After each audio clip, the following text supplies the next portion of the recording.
Once upon a time there was a king and a queen, as in many lands have been. The king had a daughter, Anne, and the queen had one named Kate. But Anne was far bonnier than the queen's daughter, though they loved one another like real sisters. The queen was jealous of the king's daughter being bonnier than her own, and cast about to spoil her beauty.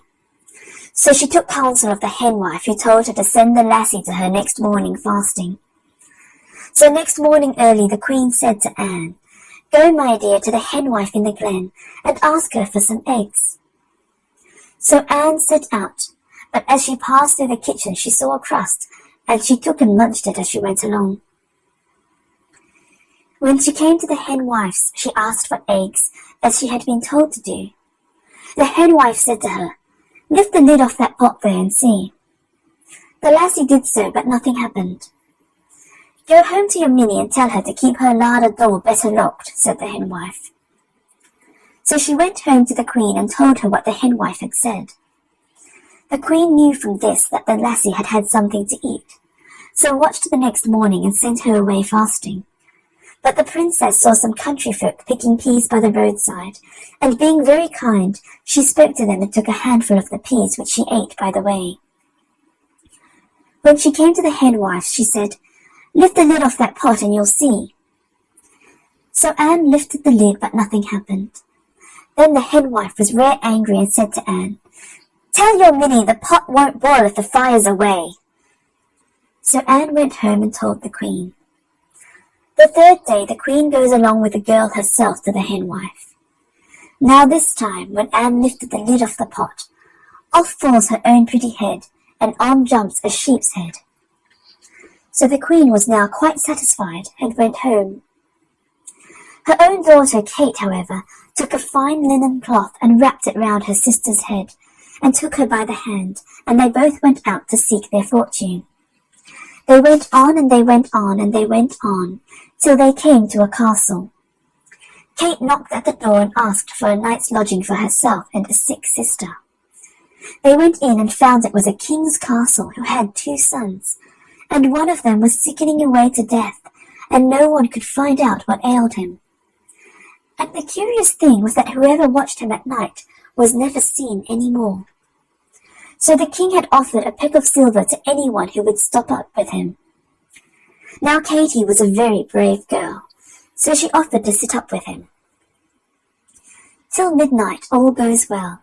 As 12 o'clock rings, however, the sick prince rises, dresses himself, and slips downstairs.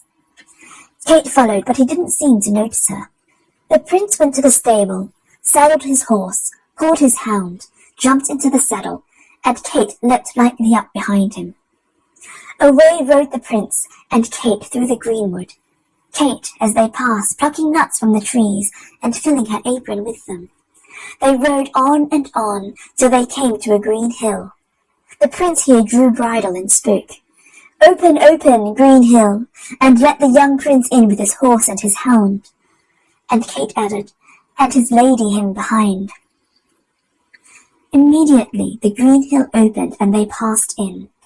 The prince entered a magnificent hall, brightly lighted up, and many beautiful fairies surrounded the prince and led him off to the dance. Meanwhile Kate, without being noticed, hid herself behind the door. There she sees the prince dancing and dancing and dancing, till he could dance no longer and fell upon a couch. Then the fairies would fan him till he could rise again and go on dancing. At last the cock crew, and the prince made all haste to get on horseback. Kate jumped up behind, and home they rode. When the morning sun rose they came in and found Kate sitting down by the fire and cracking her nuts. Kate said the prince had a good night, but she would not sit up another night unless she was to get a peck of gold. The second night passed as the first had done. The prince got up at midnight and rode away to the green hill and the fairy ball, and Kate went with him, gathering nuts as they rode through the forest. This time she did not watch the prince, for she knew he would dance and dance and dance. But she sees a fairy baby playing with a wand, and overhears one of the fairies say, "3 strokes of that wand would make Kate's sick sister as bonny as ever she was." So Kate rolled nuts to the fairy baby, and rolled nuts till the baby toddled after the nuts and let fall the wand. And Kate took it up and put it in her apron. And at cock-crow they rode home as before. And the moment Kate got home to her room, she rushed and touched Anne 3 times with the wand, and the nasty sheep's head fell off, and she was her own pretty self again. The 3rd night Kate consented to watch only if she should marry the sick prince.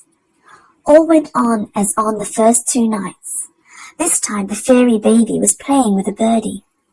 Kate heard one of the fairies say, 3 bites of that birdie would make the sick prince as well as ever he was. Kate rolled all the nuts she had to the fairy baby till the birdie was dropped, and Kate put it in her apron. At cock-crow they set off again, but instead of cracking her nuts as she used to do, this time Kate plucked the feathers off and cooked the birdie.